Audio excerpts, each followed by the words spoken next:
سوى مهاجم كويس يقدر يترجم الفرص، وثمانية مختلف، رقم 8 مختلف في نص الملعب يقدر يكمل الادوار بتاع أناحي ومرابط، وهتبقى منتخب زي قوي وزي الفل. خلي بالك البطوله الجايه على ملعبكم، مالكوش حجه. البطوله الجايه الظروف هتبقى احسن على ملعبكم، والمنتخب ده خد درس قاسي في هذه البطوله، هيتعلم منه وهيبقى من اقوى المرشحين.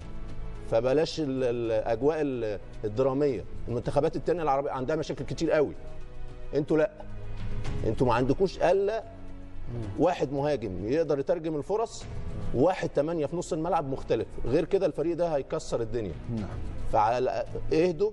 طبعا التجربه قاسيه والخروج قاسي، انما ما عندكوش مشاكل بعكس المنتخبات الثانيه.